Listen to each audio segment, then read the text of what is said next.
Huddersfield TUC have organised the lobby today in support of the rail workers, the RMT strikers, to chair the rally. We'll have a few speakers from the Labour movement in Huddersfield. I just wanted to say a few words before I do.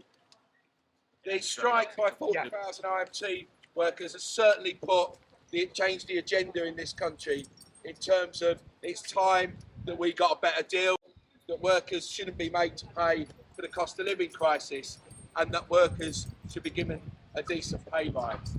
And if you think about the dialogue, the narrative just a few weeks ago was what a great man Boris is, how good he is, he survived the attack from his own party, that actually now see a quivering wreck after the strikes this week, the demonstration called by the TUC last Saturday that had over 50,000 people on it.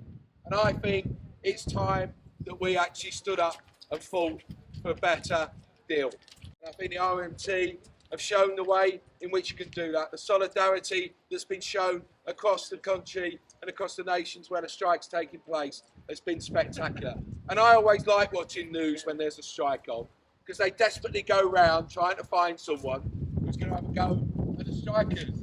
And I have to say that I haven't really seen it, but the ones they do, they've quite clearly got a bit of a gripe about everything, let alone the RMT. So I think the support's there, the strike is absolutely solid, and has actually put our side back on the map.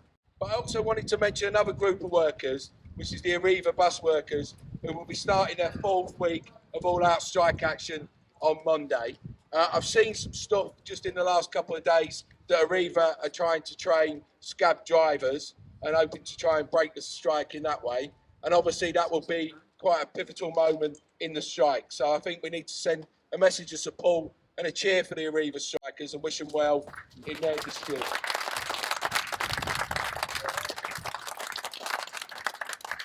And I think, you know, when people say, well, it's really tough, we can't win.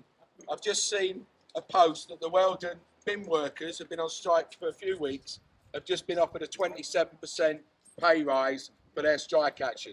So it shows that the money's there.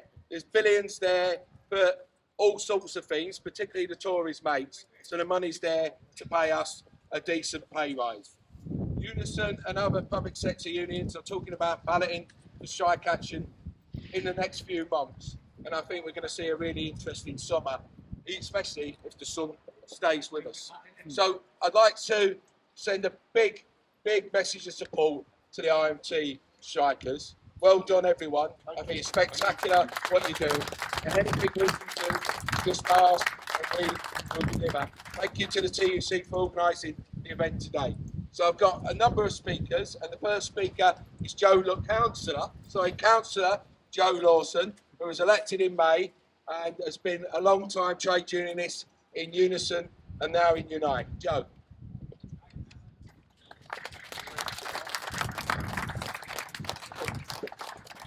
Morning everybody, is I think solidarity greetings from the Unite Healthcare branch, where I am actually a Unite rep. It's not working. Where's that now? Just hold it down a bit. Do you want to try this? Can you hear me now? Not really. Hello? Oh, get right up in there. Morning everybody, can you hear me now? Yeah. Get right down the throat and everything. Good morning everybody, I bring solidarity greetings from the Unite Healthcare branch at the hospital. Is as a Unite rep, your fight is our fight. Is the trade union movement together we can win. When the RMT win this strike, it will make other unions actually look, and especially with the public sector workers, is more and more people will go out. You've actually had is over in the last sort of week, is they're saying that Google hits for how to join a union have gone up 184%. Unison membership in the southwest has gone up again by another 284% on what their average thing is there. United, we can bring this Tory government down. Solidarity. Thanks, Joe. Next speaker is Alice, a UCU rep at Kirklees College. Alice.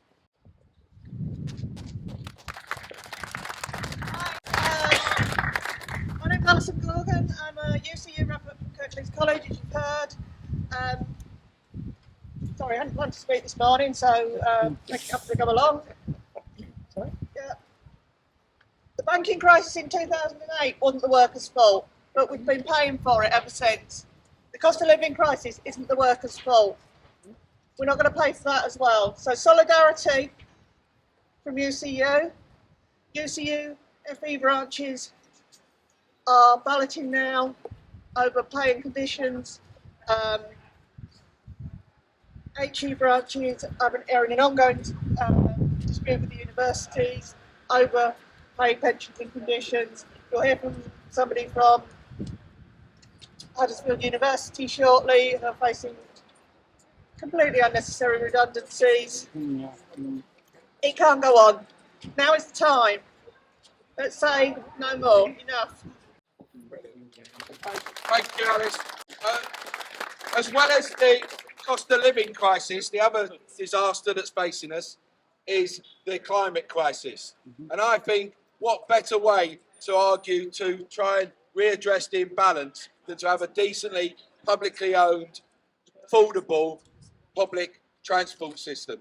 And I think that's a clear argument for why you support the RMT strikers, not just because they deserve a decent pay rise, they should be fighting job cuts and the rest of it, but actually they provide a service that can actually save our lives and save the planet. So Ben's going to say a few words about the climate crisis and solidarity with the RMT. Ben.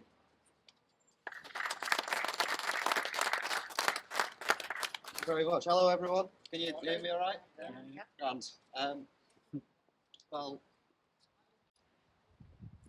we have faced crisis after crisis after crisis, starting with we've had the banking crisis, we've had a pandemic, we've got the cost of living crisis now, and of course, I think the biggest one of all that affects every aspect of our life, from working conditions to food supplies to public health, is the climate crisis. But all of these crises, every single one, is caused by, or at the very least made so much worse by exactly the same thing, and that's the greed of the capitalist institutions, the capitalist class that is prioritizing profit over everything else, over all of our well-being, over absolutely everything else. And that's exactly what's happening here with the railways. The Tory government refusing to give a decent pay rise, threatening jobs, threatening conditions, and this will absolutely have an impact on our ability to deal with the climate crisis. We need decent, affordable public transport for everybody. And we need to fight for that, and that's what the railway workers are doing now. The RMT are using our collective industrial might to fight for the changes that we need to improve all of our lives and to defend the climate. So solidarity for the RMT, and thank you very much. Thank you, Ben. I've got a couple more speakers that have indicated they want to speak. If there's anyone who hasn't said they want to speak, if they can just approach me and then I'll get you in. So, as well as the attack on the standard of living and our wages, there's also been a massive attack in education, an attack on what sort of education is learned by our children. And the next speaker is Siobhan, who is a Unison member at Leeds University and has been on strike this week along with the RMT, but is also a student at Huddersfield University and is leading a campaign to stop cuts to a course at the college.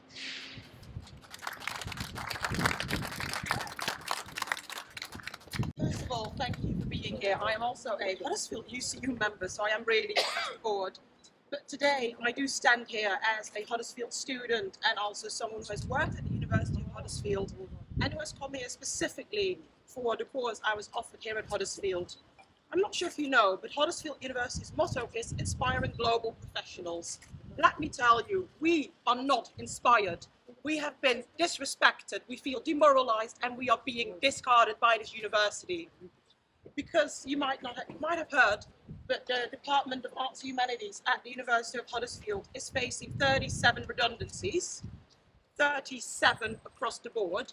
Those have been announced 2 weeks ago, which means that students are away, lecturers are on annual leave, they're at conference, they're on holiday. They have picked this moment to make it as difficult as they can for us to fight. But make no mistake, we will fight. We will fight them in our lecture rooms, we will fight them in the library, and if we get to it, we will fight them on our picket lines.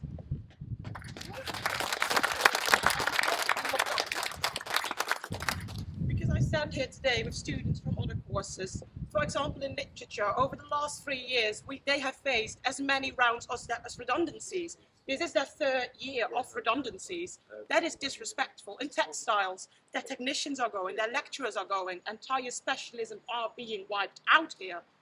I stand there as a linguist. My department is at complete risk of redundancy. We've been given this little document with little boxes. You're in red, make redundant. You're in blue, fire and rehire. What is that? I want to ask the university to come down and face us and explain what this is. Why is this being done to us? What is the reasoning for this?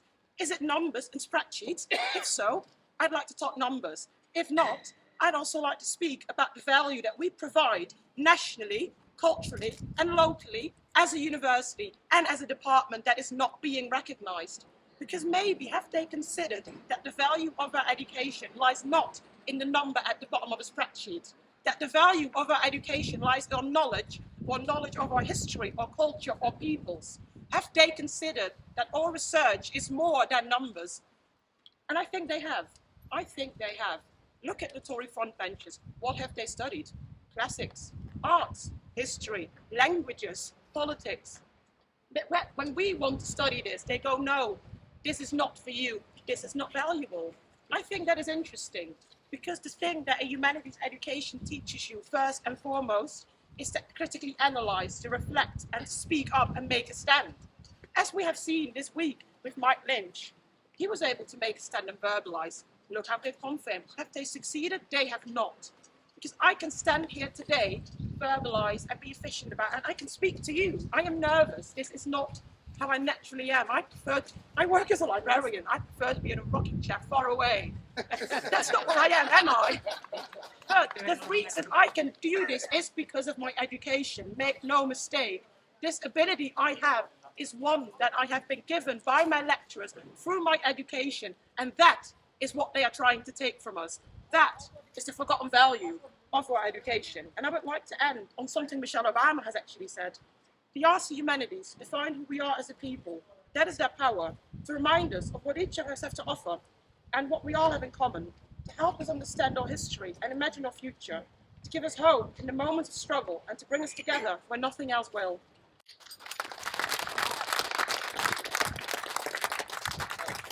Thank you. A risk of upsetting some people, I think it has to be commented that the idea that Labour MPs who attend picket lines, so solidarity with working class people fighting back, will be disciplined is a bit of a disgrace, to be honest, and it's a real shame. Sorry if that's affected anyone, I think that is said. And it leads into the next speaker, because throughout the week on the picket lines, it's been brilliant to see, I think, up to 4 Labour councillors showing solidarity with the RMT. So it's with great pleasure, I ask Tyler Hawkes, councillor for Dalton, Yep, got it right. to speak, again elected in May, so it's looking good for the Labour Council in the coming months, I hope. Tyler.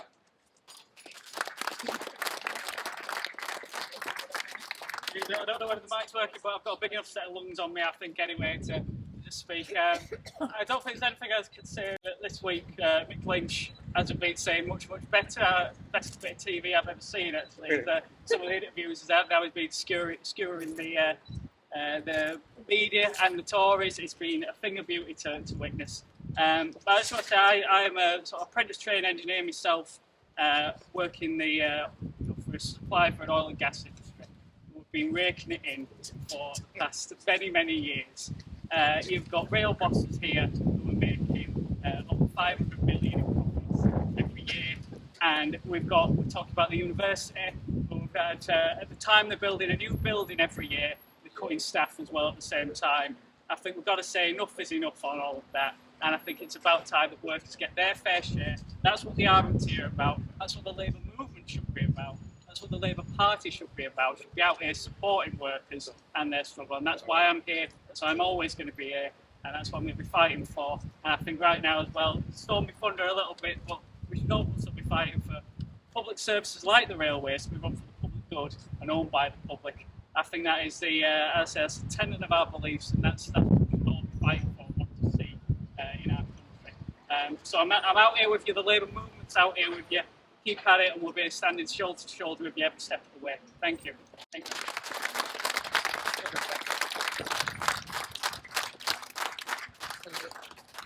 Thank you, Tyler. Thank you, Tyler. The next speaker is from the teaching union, the NEU, Cormac Kelly. Cormac, there you are. To be fair, there was no space for him to walk around, was there? Can you hear me? Can't hear me, can't you? I've come to speak in a personal capacity from the National Education Union. We had a meeting on Thursday night. Part of that meeting was taken up for discussing an action which teachers are going to be taking in probably in the autumn term. Up to the present time, there's been a great deal of discontent amongst teachers. Wages have been cut. Even on top of that, or added to that, is a whole issue of working conditions, the issue of the huge workload which has been dumped on the heads of teachers throughout the country. And added to that is the fact that the Ofsted inspections are going to be intensified, and more pressure is going to be put on people inside schools. Not only are teachers suffering, but the people we try to teach, children, classrooms, are being put through an examination system which would make something written by Charles Dickens look quite progressive. So there's a great deal of anger amongst teachers. There's a great deal of a feeling of a need to be involved in some kind of action. Instead of talking, instead of moaning, industrial action, I think, will follow. So we'll be organising in our branch in Kirklees and throughout the country, contacting teachers, talking to them, organising meetings of reps, organising meetings of activists inside the teachers' union, not only amongst teachers, but our colleagues in the NAS will be approaching, and also those people in the National Education Union that aren't classroom teachers, but who are assistants and so on. So we will be campaigning for a large majority of teachers to go out and vote in the ballot, stride action, and to get an overwhelming majority. I think the time has come. The teachers have got to stand up for themselves, stand up for the children which they teach, stand up for our education system. So I believe that's something which we will see in the autumn, and we are inspired by the magnificent struggle of the RMT, and of course in this town also the bus workers, the bus drivers are also on strike. I must say personally, I remember some of the action from the 1970s and the 1980s, and I think the whole what's happening now is total bliss, to be honest. But I mean, that's just my own personal opinion. You know, at last, working people are getting off their knees, and at last, working people defying the press, defying the media, defying the Tories and all their mates that tell people that, you know, striking is the wrong thing to do, and one day everything will be fine. And sadly, well, let me give you a bit of history. In 1900, the Amalgamated Railway Servants moved a resolution for their conference. These are the forerunners of the RMT, the Amalgamated Railway Servants, and that resolution was to establish a new party, to establish a Labour representation committee that working people could vote for. And very sadly, I have to say, I reached the conclusion that it's time for the RMT to perhaps do something similar, because I think it is quite disgraceful that the leader of the Labour Party spends all his time throwing people out, can't get himself down to a picket line, can't get himself down to supporting decent, ordinary working people, and stand shoulder to shoulder with them. There are lots of good.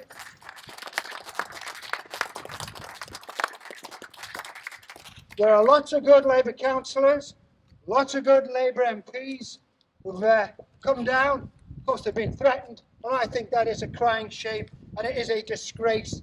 And the Labour Party, if it wants to win an election, if it wants the support of working people, it's about time it actually stood up for working people, particularly the character at the top.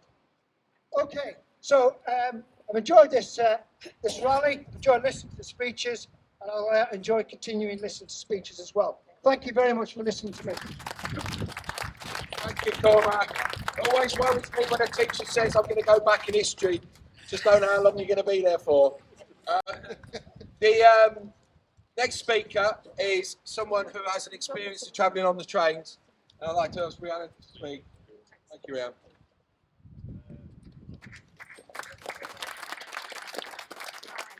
You hear me? I'll use your voice. It's on, yeah. Okay. I've been watching the news and people talk about what train drivers earn, and very little is said about the importance of all the other staff who are members of the RMT. Anyway, 30 years ago, I was on a train as a mother with 2 children in a double buggy. I was a regular train user. I know how to get on and off a train at my local station. This particular station had no guard on the platform, and there was no guard on the train, just the driver at the front. When the train pulled in, I put my one daughter on the train and put the wheels of the double buggy through the doors, and the doors shut. It pushed me and the double buggy back onto the platform, leaving my 2-year-old on the train on her own. I have never run down a platform screaming like a banshee more in my life. Fortunately, 2 local workmen jumped over the fence as well. The train driver saw us, put on the emergency brakes and stopped. The doors opened again. As I was getting onto the train with the double buggy, the doors shut again automatically. It must have been on some sort of timer. Fortunately, 2 passengers put their backs against the doors and kept the train doors open while I got on the train. Had there been a guard on the platform, had there been a guard on the train, we would have been seen, the train would not have started until we were on safely. The importance of all the other members of staff that make trains go. It's not just the drivers, it's the people who keep the track safe. I missed out by one train of being involved many years ago in the Paddington train disaster. I stopped at a station and bought a book rather than get that train. Had I got the book, I would have been on the Paddington train disaster. One underestimates how important all the staff are for safety, for the track and for the passengers, and I fully support this action. Brilliant. And it's always important to remember that despite the disasters that have taken place on the railways, I think you have to remember all those that haven't taken place because of the work that the workers do on the railways, not because of the people who manage it and run it. I don't think it's been mentioned, but there's been 2 interesting events this week, not just the RMT strike and the Arriva strike, but there's been 2 by-elections, one in Wakefield and one in Tiverton. And if a message was to be sent to the Tories and to Boris that their days are numbered, then those by-elections were a very clear message not of support for Boris and his tinkering and the rest of it.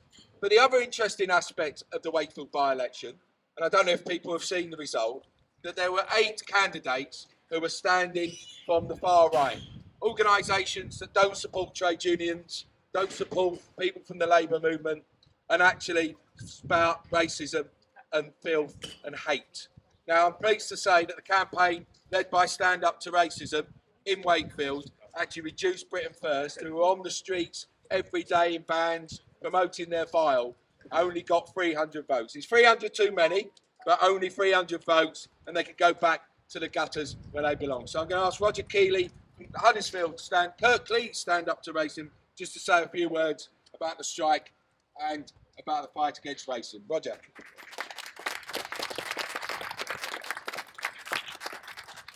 Thank you very much. Yes, the election in Wakefield, the by-election in Wakefield on Thursday, we were confident that Labour would win. We were confident that the Tories would lose, more important, and we were fairly confident that they'd lose in Tiverton and the other place in Devon. Honiton, yeah. And they did, and it was massive, and that was great. But as Nick's just mentioned, there was an important other aspect. People neglect it because there is a tendency to overestimate the importance of a vote compared with people on the streets.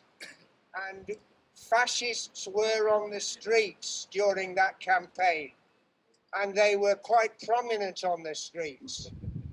And we don't want fascists on the streets at all. Unfortunately, during an election, it's difficult to stop them. So we put out, we got our own vans, we got our own campaigners to make it absolutely clear that they will not go anywhere without opposition, not in any numbers either. When they came to Huddersfield with their national leader a couple of years ago, the same people, Britain First, there were 9 of them. This was a national mobilisation, I think. And we were there, and it wasn't all Stand Up to Racism, it was other people from around the town who are against fascists enough to know that they need opposing on the streets, and they were opposed on the streets, and they slinked off after quite a long time. Actually, we stood there with the banners and people thanked us, and it's good. And so I think we need to thank them. Link with the rail workers. The rail workers are doing the exact opposite. They are uniting the working class in a rise to a fight back that is absolutely necessary and beautiful to see. And by the way, I'm also in the NEU, and I went to the NEU meeting on Thursday, and as Cormac Kelly said, the mood was completely for the rail workers, absolutely, because, because of their cause, but also because the NEU are up for the fight as well. Thanks. Thank you, Roger. I've got 3 more speakers, but what I would urge people to do, I mean, it's a fantastic turnout. It's great looking at it from this side. Is we've got a journalist and a photographer from the Morning Star who want to take a photo, so you might hit the press as well. So if people can hang around when the speakers are finished, we'll have a group photo and show our solidarity with those who are fighting back and striking. So I'm going to ask Raj to speak.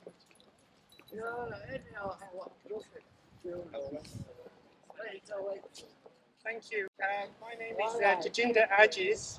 I'm a long-time Labour Party member, activist since the age of 12, former Labour councillor from London, and I'm also as a Unite the Union member.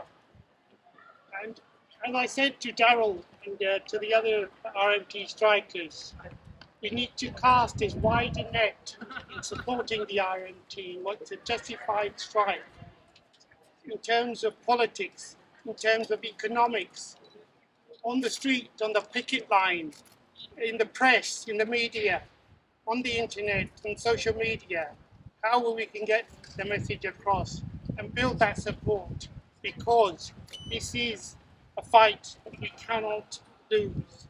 We have to win.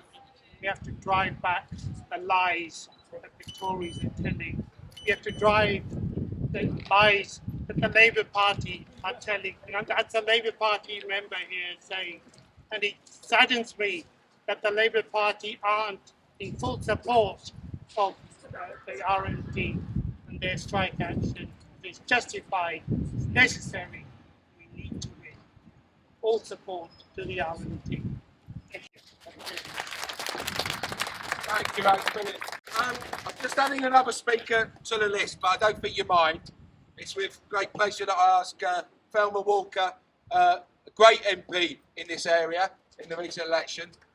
Wish her well in terms of future elections, but Thelma's going to say a few words in support of our workers. Thank you, Thelma.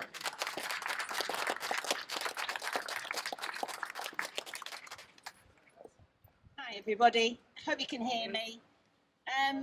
Future elections, I'm here to support the next generation, but I'm here also in solidarity with RMT. And I want to take your minds back to the press briefings in lockdown. Do you remember them? We're all there at 5 o'clock, listening to Boris and the cabinet members, thanking the key workers, thanking the people who were keeping the country on the move, thanking the nurses and doctors and rail workers and teachers. But he was thanking them.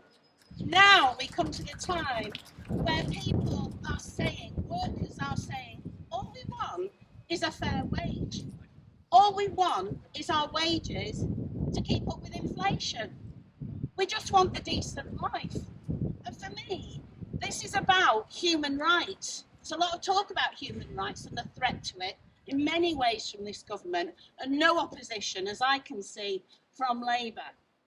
So this is human rights. It's a human right to be able to afford to put food on your table. It's a human right to be able to afford to pay your rent or your mortgage. Those are just very basic things. It's a human right to fight for the life of our very existence and our planet. And this government threatens our democracy. It is threatening ordinary, everyday people's lives and their working lives. So I'm here in solidarity, not just with the RMT, but other workers across the country are now being balloted. They're being balloted. They don't want to withdraw their labour.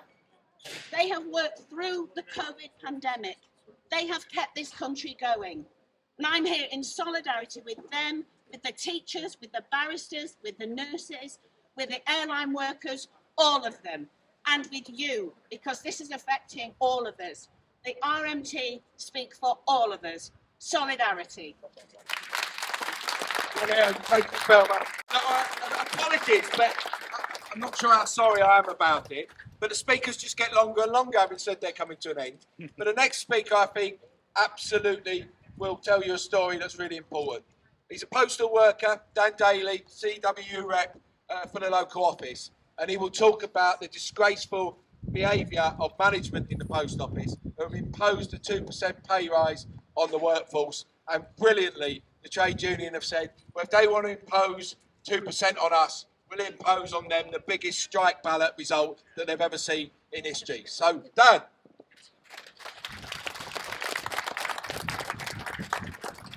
I can guarantee this will be short. Right, so yet time repeats itself.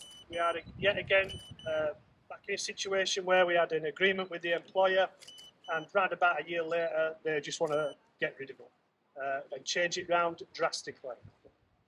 So for ours, it's a straight pay deal that we want. That's a lot nearer to the cost of living, which is around about 10%, as everybody knows. Royal Mail have imposed a 2% one, and we've said, well, thank you, that's 3 days strike pay, I suppose, but it's not good enough. It's simply not good enough. For a group of people that a year ago, the company were crying, saying that they were going to make a 500 million profit. A year later, we're able to post 750 million in profit. It's 500 million loss to go 750 million profit. 400 million of that profit went to shareholders, no questions asked, and bonuses for upper management. So basically, like a lot of other firms, it's come down to the old chestnut of, are we in business and working to provide money for shareholders, or are we in business and working to have a living wage? Our view is, unsurprisingly, we want it as a living wage, as a pay rise, etc. Other things attached to it, such as changes to working practices, changes to us sick attendance procedure, illness procedures, etc. They keep cropping up now and again, all making the job a lot worse than it is, and we'll deal with them as they come up. But as things currently stand, we're in dispute over the pay. It's simply not good enough. We won't accept it, and we will be balloting on the 28th of June, with the result on the 19th of July. We think we're quite confident we'll smash it. And like I said, with all the other trade unions, we're 100% behind as colleagues on the railways. Mick Lynch is leading the way. He's got them tied up in knots. And I think the public coming round to it, everybody knows that the only way that you're going to get anything in life is if you join a trade union, you stand together, and you support each other. It's the only way we've ever got anything ever in this country. See you on the barricades. Yeah.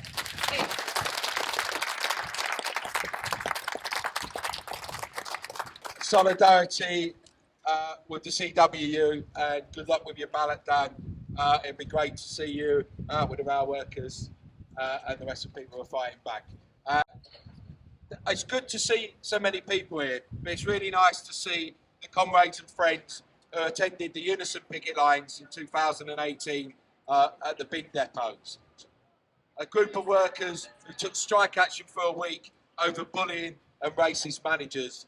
And it's with great pleasure I asked Nick Spivey, the Unison steward, to say a few words about what's going on at the moment. Hi, it's an honour to be here supporting the RMT. My name's Nick Spivey. I work for Kirklees Refuse Collection Service. I worked on the bins for probably 37 years. I go back to when I lived in Sheffield when I was a kid, watching the bin men there lifting heavy steel bins on the back, taking ashes, full of ash and debris to the wagons. But that's an hard job, that. Grandma turned around to me, she says, Nick, if you don't try hard at school, you'll end up doing that. She was right, you know.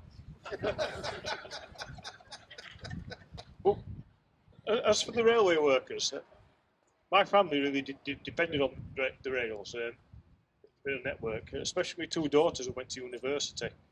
And when they used to come home on a weekend, it was nice to get them down to Shepley Station to see the eldest good daughter going to Sheffield, to her residence there, and to see a guard on the train, especially for a young woman travelling alone. It was same with Emma. She travelled to York by rail, regular way.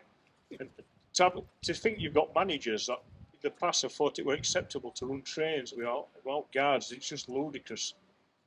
A lot of these problems stem back from privatisation. And I can tell you this, we were under the cost of privatisation on the bins and the competitive tendering. And I've never got anything out of it, only more work and less pay. This is a legacy of privatisation.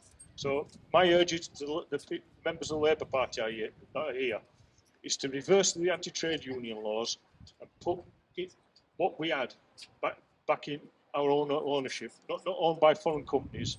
We currently belong in a country that hardly produces anything or owns anything. So, to the railway workers.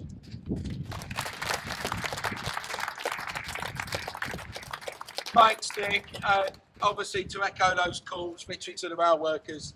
And it's a great pleasure to chair today's event. And thanks everyone for coming. But I also think it's incredibly important that to build the solidarity and network of support for not just the rail workers, the bus workers and the postal workers and any other group of workers that go into battle against the Tories in coming months. That the Huddersfield TUC have agreed to launch a Kurt Lees Deserves a Pay Rise campaign, and we'll be setting up a meeting next Wednesday. And to talk about that meeting is Mike Forster. Mike.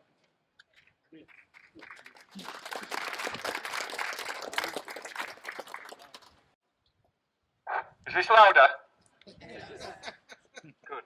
So the people at the back said they couldn't hear, and we want you to hear the message about what the next steps are. Look, we've heard from trade unionists and workers and campaigners about all the different issues that are going on in this town and across the area. What the Trades Council wants to do is to bring all those campaigns and potential strikes together so that we can publicise them and escalate the action that is starting to develop. It's very important that we all support the rail workers. It's clear from the stand that Johnson is taking that this is not the end of the strikes, that they are going to have to continue until this government can be forced to see sense. We've had the Arriva bus workers who've been out on strike, as your chair mentioned, into their 4th week of indefinite strike action, because once again they're fighting for a better pay deal. And then at the university, as Siobhan has said, they're now talking about imposing redundancies on university staff without consultation. And then our heroic postal workers will know the result of the ballot within the next 2 to 3 weeks. And so it's important that if all these different people are taking action, that we try and combine together. It's important as well that we look at the idea of unionising those people who currently are not in trade unions. We have a young trade unionist here in the crowd today who is beginning a campaign across the town to unionise in all the non-unionised workplaces where young people are gathered. A lot of them never heard of trade unions. What Joe was telling me about the conditions in their workplace: no contract, no sick pay, they don't know their hourly rate. A member of staff was told to leave after 2 years' service because they'd found another job. No rights whatsoever for young people. These are the people that the government will want to use if they want to bring in agency workers in order to try and break strikes. Therefore, it's important that we all stand together, that we recruit more people into the trade union movement, and we seek to combine and escalate the action that is taking place. But the other factor of this that we all have to bear in mind, the struggle that we're all involved in is not just in this country, it's international. I read about the EasyJet workers in Spain who have said that they're going to take staggered strike action in July and August. That's going to bugger up the flights again, isn't it? And they want a 35% pay rise, and they'll stay out until they get 35%. I stand in solidarity with the protesters in America at the moment who are campaigning and fighting to maintain Roe versus Wade legislation, because those gallant women and men who are campaigning on the streets now are not just fighting culture wars, they're fighting a rigged Supreme Court that is attempting to take us back 30, 40 and 50 years.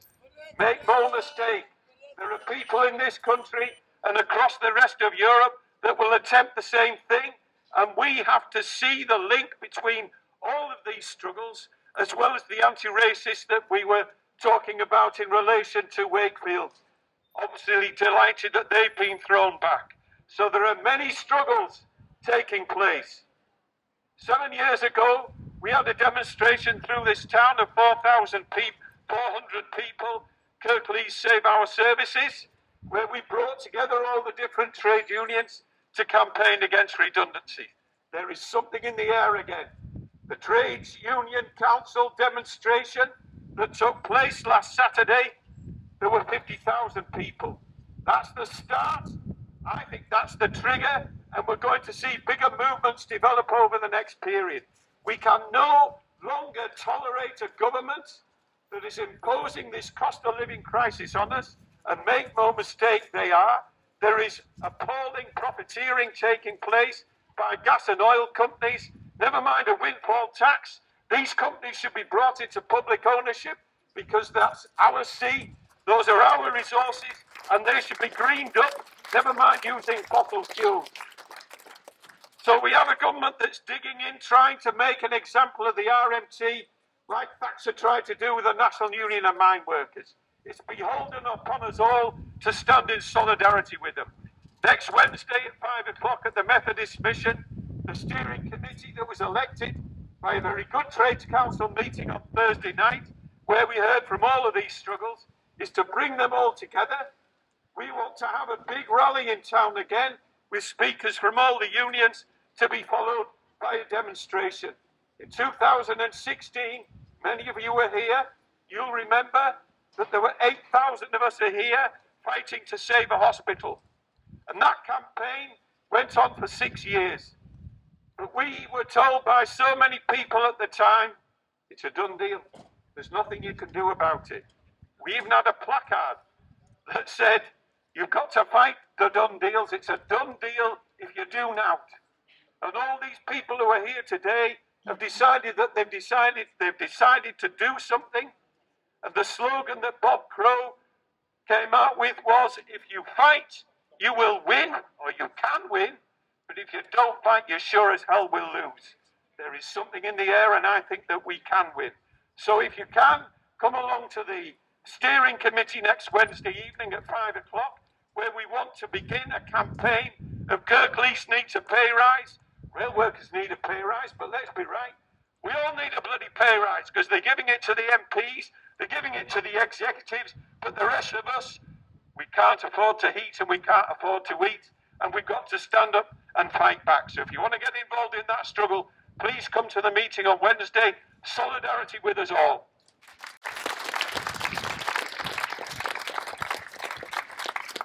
Thanks, Mike. Neil, where do you want us? Down by Harold Wilson. Harold Wilson sounds like a good We venue. want a front bencher in the picture. Oh, he might get disciplined. Don't tell Starmer.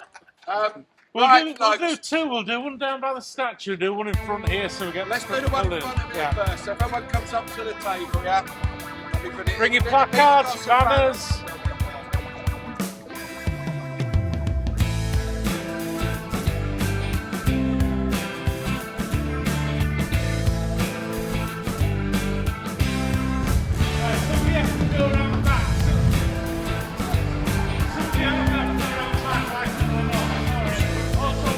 Because there's so many of us, we don't fit in the camp. Is that right, Neil?